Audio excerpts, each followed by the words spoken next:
الرحمن الرحيم السلام عليكم ورحمة الله وبركاته.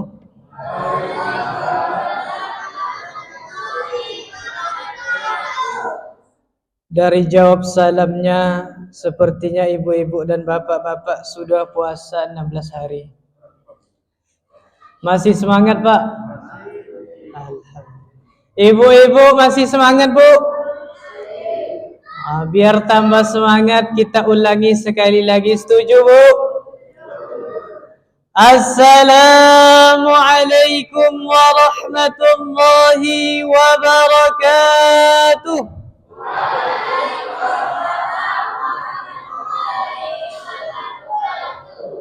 Luar biasa nampaknya ibu-ibu bapak-bapak.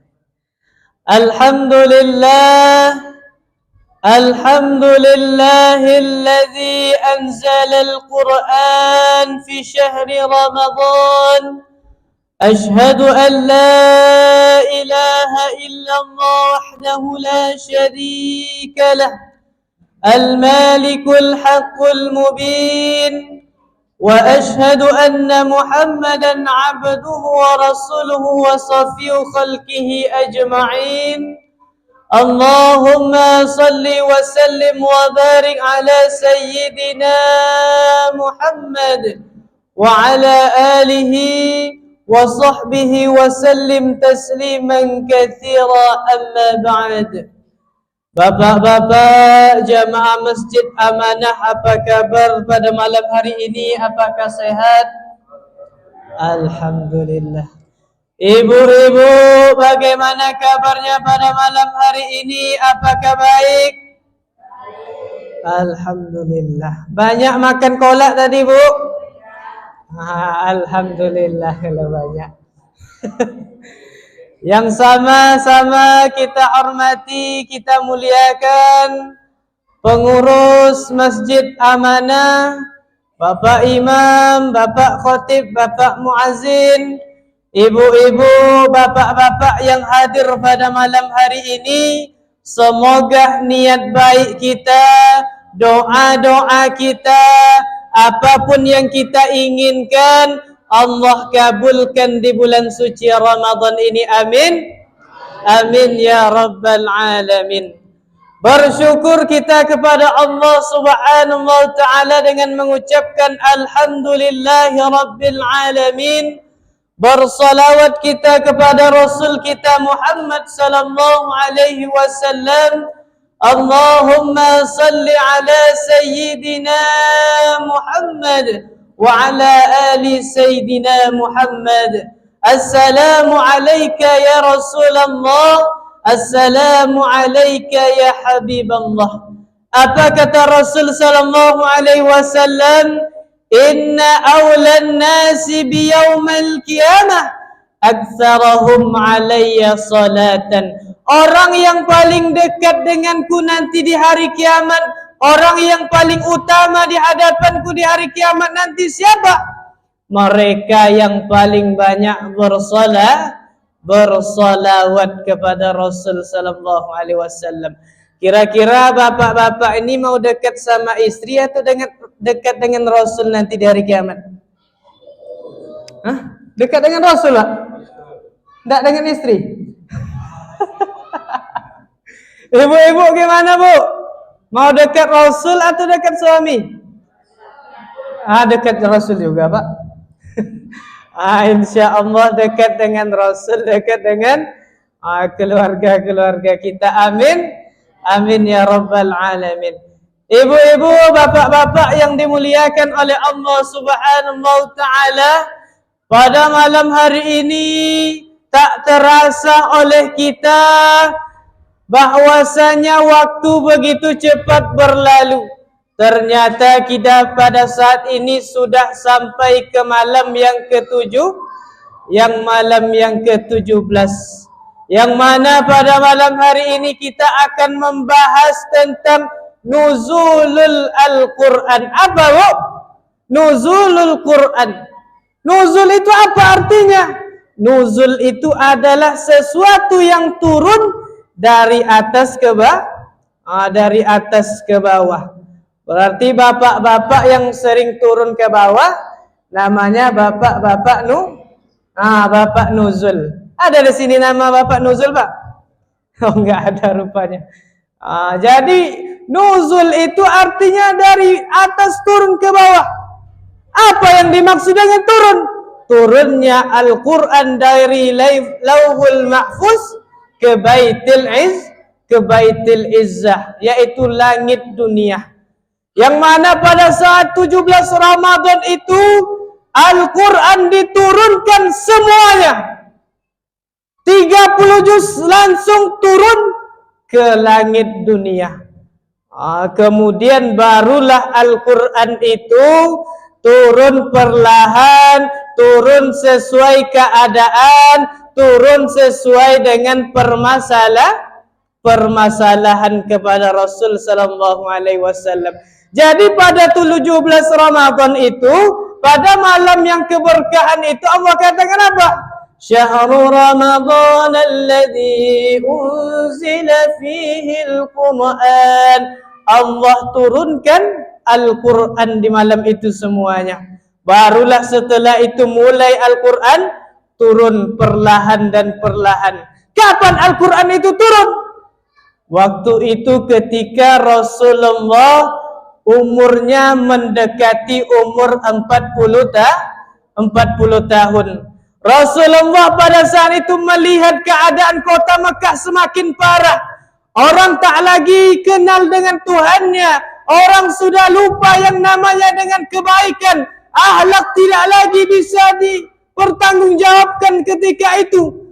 Maka Rasulullah dia bertahanus, dia pergi mengasingkan diri ke Gua Hira. Rasulullah mengasingkan diri. Kenapa? Karena pada saat itu kota Mekah begitu luar biasa parahnya. Oleh sebab itu artinya apa, ibu-ibu, bapak-bapak? Ternyata lingkungan itu sangat berpengaruh terhadap kita. Betul atau tidak, Pak?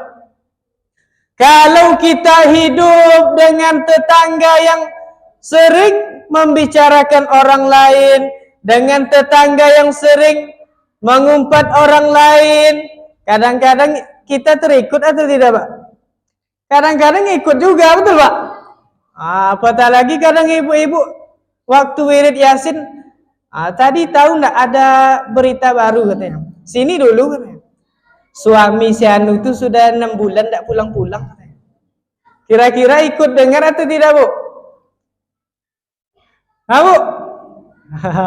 Ragu-ragu ibu sini. Jadi Rasulullah pergi ke Gua Hira. Pergi dan makanannya diantarkan oleh istrinya Siti Khadijah. Bertahanus Rasulullah di dalamnya, beribadah Rasulullah mengingat Allah Subhanahu wa taala. Tepat setelah 40 hari Rasulullah berada di Gua Hira, tiba-tiba datang Jibril alaihi salam. Jibril datang langsung mendekap Rasulullah, langsung memeluk Rasulullah.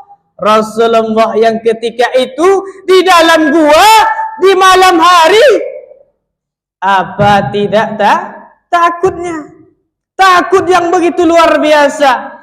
Maka apa kata Jibril alaihissalam? Iqra ya Muhammad. Apa kata Rasulullah? Ma ana biqari'in, saya tidak tahu. Kemudian berkata lagi Jibril, Iqra ya Muhammad. Ma ana biqari'in, saya tidak tahu apa yang saya baca. Iqra ya Muhammad. Sampai yang ketiga kalinya apa kata Jibril alaihissalam? Iqra bismi rabbikal ladzi khalaqal insana min 'alaq. Iqra wa rabbukal akram allazi 'allamal bil qalam 'allamal insana ma lam ya'lam. Jadi surat Iqra inilah ayat 1 sampai 5 itulah yang pertama kali turun kepada Rasulullah sallallahu alaihi wasallam. Kenapa Iqra yang pertama kali diturunkan oleh Allah Subhanahu wa taala? Mengajarkan apa? Mengajarkan kepada kita hikmahnya begitu pentingnya ilmu ilmu pengetahuan. Jadi ternyata Allah Subhanahu wa taala 1400 tahun yang lalu sudah menginformasikan kepada kita bahwasanya ilmu itu sangat penting. Bahkan duduk di majelis ilmu ini pahalanya bagaimana? Bagaikan orang yang solat 1000 rakaat. Solat 1000 rakaat. Kira-kira bapak-bapak di sini dah ada solat 1000 rakaat, Pak? Dah ada belum, Bu? Belum rupanya. Yang ceramah ini pun tak ada, tenda. Jadi pahalanya begitu luar biasa.